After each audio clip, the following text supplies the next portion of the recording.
최근에 비자발적인 프리트족이 늘어나고 있답니다. 점점 상황이 안 좋은 거죠. 44만 명이라고 하는데요. 전년 대비 6만 9천 명이 늘었답니다.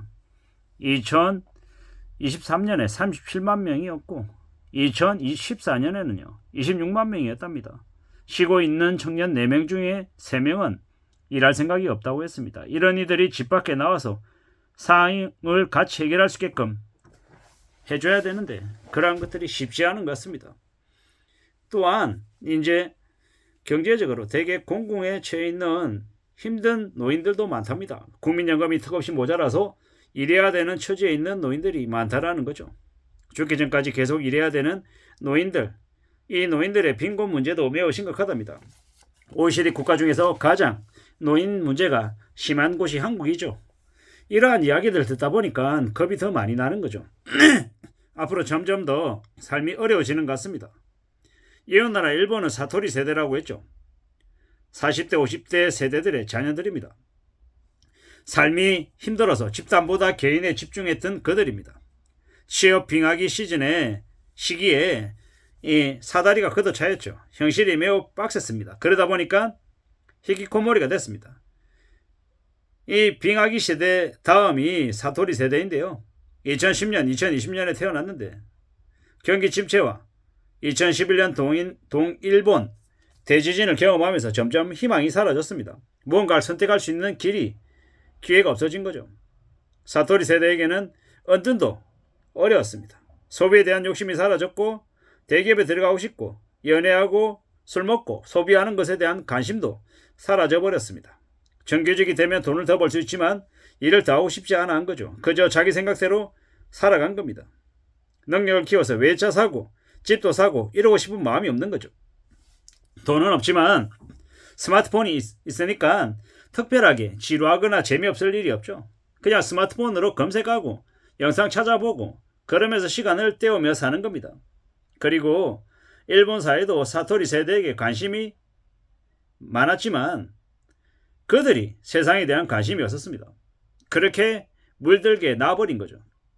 소극적인 소비를 하고 평생 일하려 하지만 단순한 일만 조금씩만 하려 하는 거죠. 절약이 아닌 소비 조절로 자신의 삶을 살아가고 있는 겁니다. 점점 의욕이 사라지고 있죠. 사토리 세대들은 더욱더 외부에 대한 관심이 없습니다. 일본의 저출산이 사토리 세대에게 더 이제 심하다라고 얘기하는데 한국은요 그 사토리 세대보다 N4 세대라고 해서 더욱더 힘들고 어려운 처지에 놓여 있습니다. 일본은 그래도 출산율이 한국보다 2배입니다. 한국은요 0.7명이죠. 그 0.7명조차도 점점 내려갈 수 있다고 봐야 되겠습니다. 기업이 청년들이 더 이상 출산하고 결혼하는 걸 반기지 않는다라고 제가 앞전 영상에 말씀을 드렸더니 어떤 분이 그런 얘기를 하더라고요. 그렇게 고심하고 힘들어하고 걱정하는 기업들 생각은 안 하냐라고 저한테 반문을 하던데 이런 거죠. 저 같은 개인 입장에서 평범한 사람 입장에서는 개인이 있고 난 다음에 회사가 있는 거예요.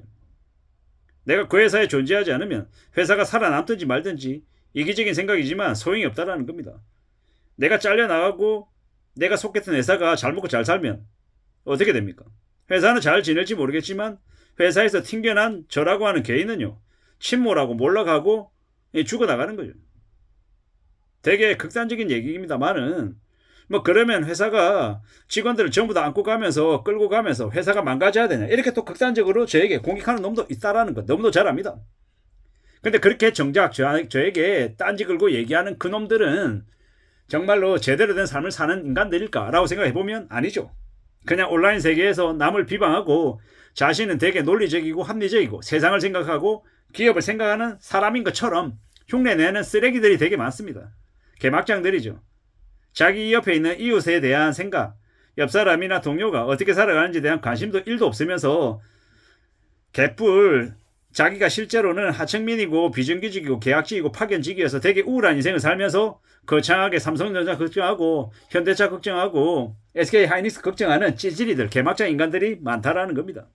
제발 좀 현실을 직시하라는 말씀을 드리고 싶습니다. 자신이 임원도 아니고 평범한 삶도 아닌 하층민인 주제에 어디 대기업을 두둔하고 대기업 걱정하냐라는 겁니다. 네 인생이나 똑바로 걱정하고 보통의 사람들의 삶이나 먼저 챙겨봐라 라는 말씀을 감히 드리고 싶습니다. 지금은요, 점점 나라 꼴이 개판이 되어가고 있고 사람들이 전부 다 개또라이가 되어가고 있습니다. 현실 세계에서는 찌질이의 개막장에 매우 우울하게 병신처럼 살면서 온라인상에서는 자기가 되게 대단한 사람인 것처럼, 능력 있는 사람인 것처럼, 연봉을 몇 억 받는 사람인 것처럼, 통장 잔고에 한 5억씩 10억씩 쌓여 있는 것처럼 개소리하는 놈들이 너무도 많습니다. 그런 쓰레기 같은 놈들이 이 온라인 시장도 되게 흩트리고 있고 되게 막말하고 욕하고 이 키보드 워리어처럼 지랄 발광하고 있죠. 조크들이 되게 많다라는 겁니다. 그런 놈들의 말에 귀 기울이지 말고 그런 놈들이 하는 개소리는 그냥 무시하고 우리는 우리의 현실을 봐야 된다라고 말씀을 좀 드리고 싶습니다. 앞으로 우리는 이 일본은 경제대국에 국민들이 가난했다라고 하면 한국은요, 나라도 가난하고 국민도 가난한 되게 우울한 이 모습들을 내보일 수 있다라고 생각해야 되겠습니다. 앞으로 한국은요, 점점 엔겔지수 높아지고 임금 올라가지 않고 보통 사람들의 삶이 더 추락하는 그런 모습들을 보일 것 같습니다. 매우 우울하죠. 매우 서글프죠. 그럼 또 누군가 저에게 이런 얘기합니다. 우울한 얘기 좀 하지 마라. 지루한 얘기 좀 하지 마라.